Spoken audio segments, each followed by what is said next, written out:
안녕하세요. 천천히 전병선입니다.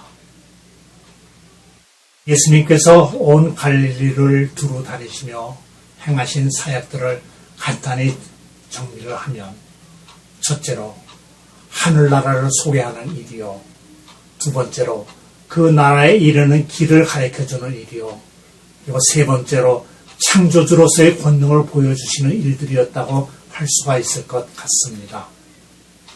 그동안 메시아를 갈망하며 살아오던 사람들은 구약을 통해 전해 들어오는 하나님이 하신 모든 일들에 대해서 마치 옛날 이야기를 듣듯이 전해 들어왔었으나, 그 메시아가 어떤 모습으로 언제 어떻게 오실지에 대하여서는 막연한 예언으로만 알고 있었을 뿐, 그 하늘나라에 대해서 알고 있는 사람들이 도대체가 없는 지경이었습니다.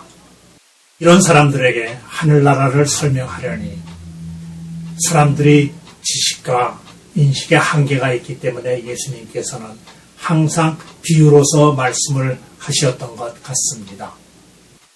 또 아직까지 아무도 하지 못했던 표적과 기적과 이적들을 보여주시면서 자신의 능력이 하나님으로부터 온 것임을 믿게 하려고 하셨던 것 같습니다.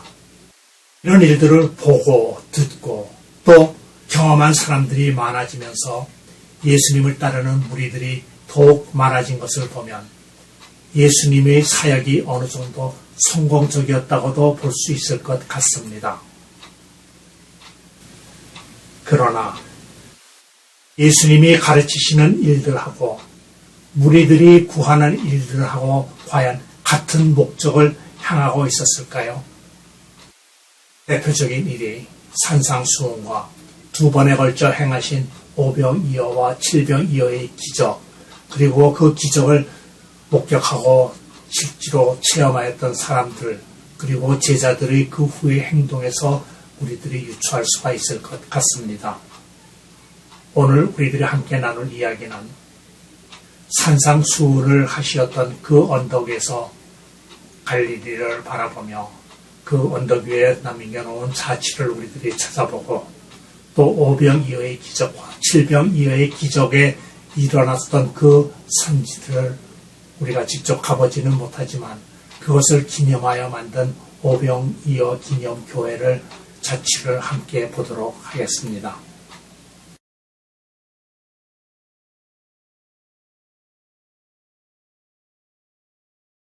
성경에는 따로 명칭을 가지고 있지는 않으나 갈릴리 호수 북서부 해안에 가버나움과 게네사렛 사이에 위치한 언덕 위에서 처음으로 제자들과 무리들에게 하나님 나라의 백성이 갖추어야 할 삶의 자세를 가르쳐 주신 상당히 긴 산상수훈이 마태복음 5장에서부터 7장에 이르기까지 기록되어 있습니다.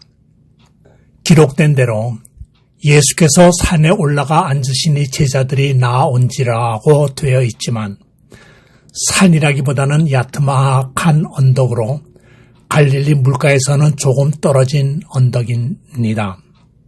우리들이 흔히 말하는 팔복교회가 이 일을 기념하며 이 언덕 위에 서 있습니다.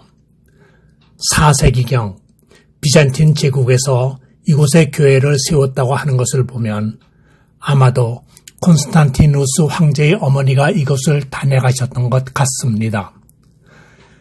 그러나 614년 페르시아에 의해 완전히 파괴되었던 자리에 1936년 프란체스코 수녀회가 이태리 무솔리니의 지원을 받아 유명한 이탈리아의 건축가 안토니오 바를루치의 설계로 1938년에 완공을 했다고 합니다.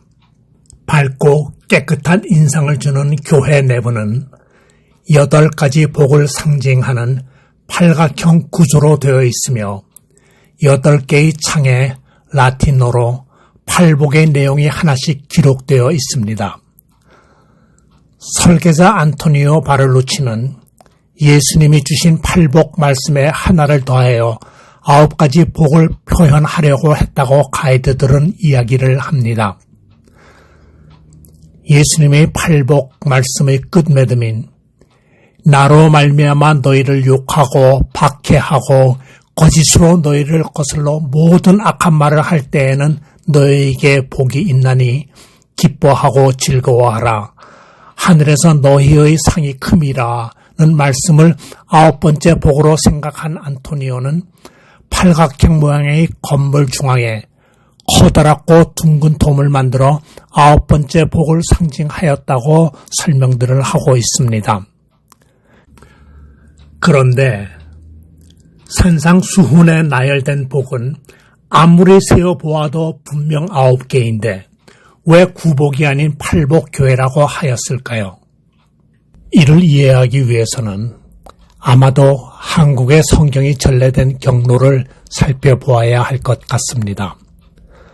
한반도의 복음 전례에 대해서는 여러 설이 있습니다마는 지금까지 공식적으로 인정된 성경의 전례는 1866년 제너럴 셔먼 호를 타고 대동강을 따라 올라오다가 순교를 당한 개신교 선교사인 영국인 로버트 토마스 선교사가 죽는 순간까지 주변의 조선인들에게 한문 성경을 나누어 주었습니다. 이 성경으로 인하여 조선 평양에 최초의 교회인 널다리골 예배당이 설립되어 후에 장대현 교회로 발전하기도 하였습니다. 1872년에 만주 지역에서는 스코틀랜드 연합장로교 소속인 존 로스와 존 맥켄타이어 선교사가 한국 선교를 위한 체계적인 선교 준비를 진행하며 존 로스 선교사는 압록강 상류 부근까지 가서 한 사람의 한인에게 한문 성경 몇 권을 전하고 돌아왔는데 이 일로 수년 후에는 여러 명의 한국 사람들이 예수를 믿게 되었습니다.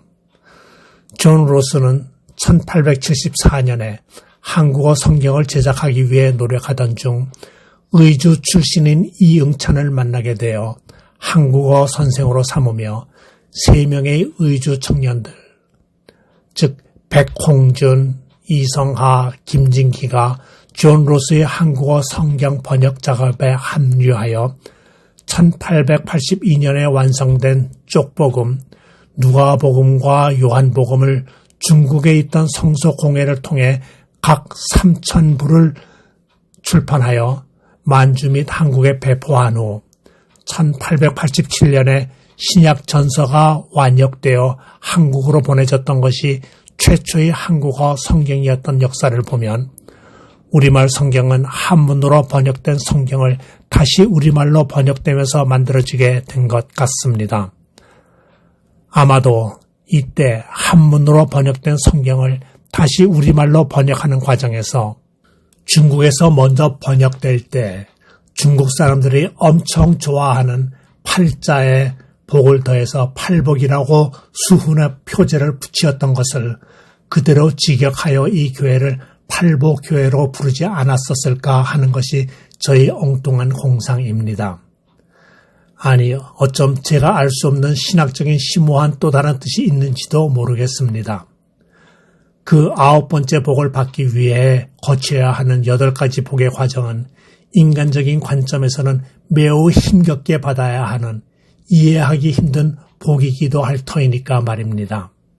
그러나 영어 성경에서도 산상수훈의 표제는 팔복이 아닌 beatitude, 즉 우리말로 지복 혹은 무상의 행복이라고만 하였습니다.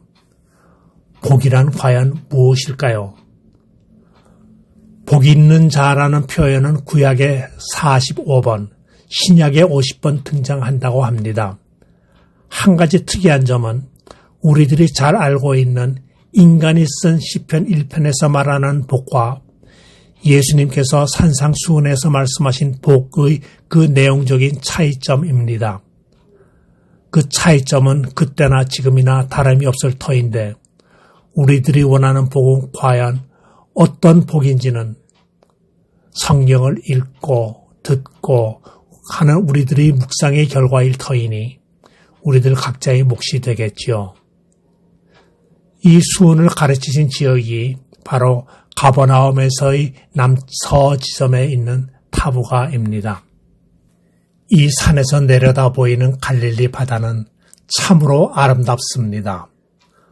언덕 아래로 완만히 경사진 벌판을 바라보면서 2000년 전의 복음의 현장을 상상할 수 있을 만큼 이 지역의 모습은 그때나 지금이나 별로 변화가 없어 수천 명의 군중들이 운집하여 예수의 가르침에 귀를 기울였을 때의 모습을 상상하기에 충분한 시간을 넘어선 장소라는 느낌을 받게 되는 곳입니다. 이 교회에서 멀지 않은 해변가에 주께서 5,000명에게 떡을 나누어 주었다고 하는 곳에 세운 교회가 있는데 그 제단 및 마루에는 보리떡 5개와 물고기 2마리를 그린 모자이크가 선명하게 빛을 발하고 있었습니다. 그러나 세 번째 유월절 이후 실제로 떡 5덩이와 물고기 2마리로 5,000명을 먹이신 기적은 이곳이 아니라 지도에서 보시는 것처럼 호수 건너편 해안가라고 합니다. 단지 그 지역이 인적이 드물고 위험한 지역이어서 초기 기독교인들이 순례하기가 힘들어지자 3세기경 이곳 타부가로 옮긴 후 1982년에 비잔틴 양식으로 독일 베네딕토 수도회가 다시 지은 교회를 지금 우리가 보고 있는 것입니다. 그 기적의 장소가 이곳이 아니라 호수 건너편 대가볼리 지역이었을 것이라는 것은 마태복음에서도 유추할 수가 있기 때문입니다. 산상수훈을 주신 후에도 예수님께서는 나사렛에서 말씀을 전하시다가 배척받기도 하시었고 가버나움에서도 역시 배척을 받으신 후 예루살렘과 유대에서 전파하시다가 세례 요한이 헤롯에 의해 죽임을 당하게 되자 요한의 제자들이 그 시체를 가져다 장사 지낸 후 예수님을 따르는 무리들에 합류하게 되었습니다. 예수께서 배를 타고 떠나사 빈들에 들어가시니 무리들이 듣고 여러 고을로부터 걸어서 따라왔다고 기록되어 있습니다. 요즘에도 갈릴리 호수 동쪽 해변은 요르단과 시리아 그리고 골란 고원이 이스라엘과 국경을 마주하고 있기에 경비가 삼엄한 지방이지만 그 옛날에도 대가볼리 지역의 여러 도시들은 유대왕 헤롯의 힘이 잘 미치지 못하는 지역으로 유대에서는 살기 힘든 사람들의 피신처이자 이방인들이 드문드문 살던 지형이 평탄치 못한 지역이었습니다. 5,000명이 넘는 무리들이 무리지어 다니는 모습은 비록 그네들이 병들고 나약한 사람들이라 하더라도 그 규모로 보면 중앙정부에서나 유대인들 집단에서 볼 때 문제거리가 되기에 충분한 큰 집단이었습니다. 그래서 유대인들이 별로 거주하지 않는 갈릴리 호수의 동편 대가볼리 지역으로 자주 다니셨던 것 같습니다. 이곳에서 행하신 오병이어의 기적에 이어 그날 밤 사경에는 풍랑이 이는 바다를 걸어 배 안에서 두려워하던 제자들에게 가신 일도 하시었고 그 후로 두로와 시돈 지방을 돌아 다시 대가볼리에 오시어 한 해변에서 4,000명이 3일을 함께 한 후 예수님께서 무리들을 보내시기 전에 제자들에게 무리에게 먹을 것을 주라 하시니 제자들은 얼마 전에도 예수님과 함께 오병이어의 기적을 행하였으면서도 또 믿지 못하는 대답을 합니다. 광야에 있어 우리가 어디서 이런 무리가 배부를 만큼 떡을 얻으리이까? 이 대답을 들으신 예수님의 마음은 어떠하였을까요? 예수께서 물으니 떡 7개와 작은 생선 2어마리, 이때에는 2마리가 아닌 2어마리였다고 기록되어 있습니다. 이것으로 4,000명을 먹이시고도 7 광주리에 차게 거두었던 기적을 다시 일으키신 것입니다. 이제는 제자들이 그리고 배불리 먹고 흩어지는 무리들이 예수님께서 기적을 일으키실 수 있는 하나님의 아들이란 것을 믿었을까요? 아직도 그런 믿음의 확신은 없었던 것 같습니다. 오늘날까지도 이 지역에서 나타내신 표적, 즉 기적에 대해서는 사람들이 믿지 못할 뿐만 아니라 이를 이해시키기 위하여 여러 가설로 설명을 하려 하는가 하면 아예 그런 육체적인 일은 일어나지 않았다는 투로 이야기들을 합니다. 첫 번째, 그래도 그런대로 수긍을 자아내는 논쟁은 음향에 관한 것입니다. 모인 무리가 여자와 아이들을 빼고 5,000명이라고 하였습니다. 그 다음에 시차를 두고 모였을 때에는 4,000명이라고 하였습니다. 이렇게 많은 무리가 해변에 옹기종기 모여 앉았습니다. 얼마나 넓게 펼쳐졌을까요? 요즘처럼 마이크나 확성기도 없이 어떻게 그 많은 사람들에게 말씀을 전하셨을까요? 소리의 전달이란 결국 공기를 통해서 그 울림을 우리가 듣는 것이기에 사람들은 이를 과학적으로 증명을 하려고 합니다. 가이사랴 해변에 있는 야외 극장에서, 에베소에 있는 야외 극장에서, 아테네에 있는 야외 극장에서 수천에서 수만에 이르는 관중들이 운집한 곳에서 연극을 하고 연설을 하였던 것을 보면 능히 가능하다며, 갈릴리 해변에서도 바람의 방향에 따라서 소리가 멀리까지 전달될 수 있다면서 해수면의 온도와 지면의 온도 차이로 바람의 방향이 시간에 따라 바뀌는 갈릴리 호수이기에 가능할 것이라며 과학적으로 증명을 하려고도 합니다. 그래서인지 성경의 기록도 어떤 때에는 산 위에서 말씀하시고 어떤 때에는 배 위에서도 말씀하신 것을 예로 들며 이해를 촉구하기도 합니다. 물론 유럽의 여러 지역을 다니며 본 로마 시대에 지은 야외 극장의 음향시설은 참 좋았습니다. 그러나 이 언덕에서는 아직까지 어느 누구도 그 많은 사람들을 모아놓고 음향기기 없이 강연을 하였다는 이야기를 들은 적이 없습니다. 2000년에 교황이 이곳을 방문하였을 때에는 10만 명이 이 언덕에 모였었다고 합니다. 물론 어마어마한 장비들이 동원이 돼 있었겠죠. 두 번째 논쟁은 떡 5덩이와 물고기 2마리로 그 많은 사람들을 다 먹이고도 남은 조각이 12바구니라는 기적과 떡 7개와 작은 생선 2마리, 이때에는 2마리가 아닌 2마리로 4,000명을 먹이시고도 7광주리에 차게 거두었던 기적에 대한 논쟁입니다.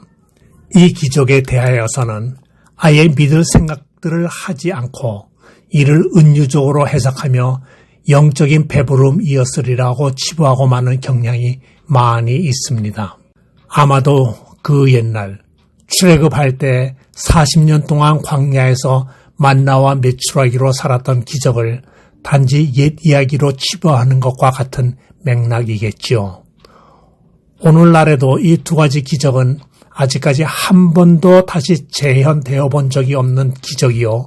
우리 인간들의 두뇌로는 도저히 설명될 수가 없는 기적이니까 말입니다. 거기에 더하여 예수님께서는 제자들을 먼저 배를 태워 호수 저편으로 가라고 한 후 언덕에 오르사 기도를 하신 후 밤늦게 사경즈음에 바다 위로 걸어서 제자들에게 나타나신 일입니다.